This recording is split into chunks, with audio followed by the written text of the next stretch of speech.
Good morning. Meron akong mga andito abubot na pwedeng itapon pero hindi ko naman siya itatapon, guys. Alam mo ito, napaka-memorable to sa akin eh. Gawa to ng isang kaibigan ko. Napakatagal na, guys. How many years now? Yung nauso yung mga plastic bottle. Ayan. Ayan. Sabi ko, ano kayang gagawin ko dito? Kasi minsan parang disturbo na, pangit na. Yan. So ito, hinugasan ko yan. Ayan, may tubig pa nga. May tubig pa nga siya. Medyo na nga siya, nakakapitan na ng mga pero hinugasan ko siya. Tapos ito, luma na ito eh. Nasa taguan lang. Minsan pinaglalaruan ng mga bata. Minsan pakalat-kalat lang. So, sabi ko, ano kayo mga pwedeng gawin dito? Teka nga. Tapos, ang naisip ko, guys, meron ako ditong ito. Dati kasi may ko dyan, fish. Ayan. So, may mga bato ako dyan. Bato to ng ilog eh. Ayan, itong mga ito. Yan. So, ang gagawin ko ay simple lang. Ayan, guys. Ayan, hindi yata makita. At medyo mababa. Yun. Sabi ko gagawin kong pang yung aking pang sa aking pag video o yung yung tawag nito, yung tinatapat pag nagla-live tayo. So ang gagawin ko diyan, ito ibubuhos. Ito muna pala. Yan, ilalagay ko yan. Saka ko siya lalagyan ng mga bato. Ayun tingnan natin. Parang maganda kakakuha, sabi ko. Ayan, di ba? Pakinabang.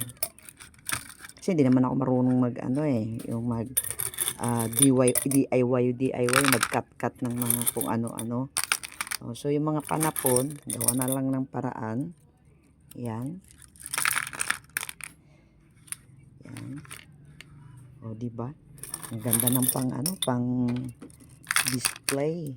Pagka nagba-vlog tayo, may pakinabang. Naisip ko kanina. Sabi ko nga, teka nga, may vlog nga. Di ba? May mga bato-bato ako dyan. Mahilig din ako sa magpulot-pulot doon sa ilog ng mga bato-bato. Tapos may mga, mga ganyan. Pang maganda siya. Pero matagal na itong mga bato-bato na yan. Dati kasi may may isda dito. Mayroon akong fish bowl. Ano ba tawag? Parang aquarium ko to eh. Yung mini aquarium. Yan. Kuan lang naman yun eh. Isda-isdaan lang naman. Ayan So, ayan guys diba? Pwede na siyang kuan yung itututok, gawing display. Kaya yung ibang mga flowers na kahit mga plastic guys, hindi ko tinatapon yun. Ginagawan ko lang siya ng paraan. Meron nga ako dati na i-vlog na ginawa kong parang bouquet. Yung naipon ko yung mga bulaklak nung saan ako, yung pag Teacher's Day, Valentine's, may nagbibigay, kahit lalaki siya, nagbibigay ng flowers. Ayan, di ba pwede na siya?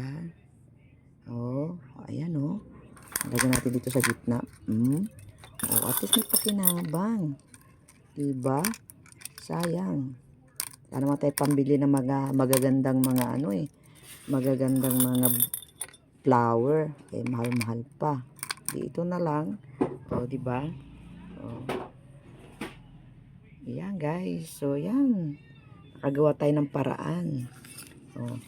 Ito ng halo-halo eh. Pero napakatagal lang ito guys. Ito. Napakatagal na. Tinago-tago lang. Ito naman, napakatagal na. Bicol ko pa yan. Sa Bicol pa yan eh. Yung nauuso pa lang yung mga ganyan. Ayan. So, yan lang guys. Wala lang. Na-vlog lang guys. Ito pa nga may mga. Ito nga gagawin ko pa nga parang flower base. Ito kasi, ito tawag nito? Yung, yung, nakalimutan ko na tuloy. Yung inuman. So, nabasag yung yung takip. So, sabi ko, itabi lang kita. Pero pinaglagyan ko siya ng din. Ayun pa nga, may mga bato-bato pa. may hole, sari-sari. Sa maliliit na bagay, tinatabi ko yan kasi nga sabi ko, ginagawa ko ng paraan. Ayan. So, ayan, may sobra pa eh. Iubos ko na ito, guys. Ayan, o. Yan. So, 'di ba? Maganda na siya, guys, 'di ba? Cute-cute na. Oh, ayan. Medyo pagka maalikabok, di pwede naman tanggalin 'yan at malilinis naman 'yan, oh, 'di ba? Thank you, guys. Maraming salamat. Oh, 'yan na. Thank you, thank you. Shout out na lang po sa aking mga kabarangay. Thank you.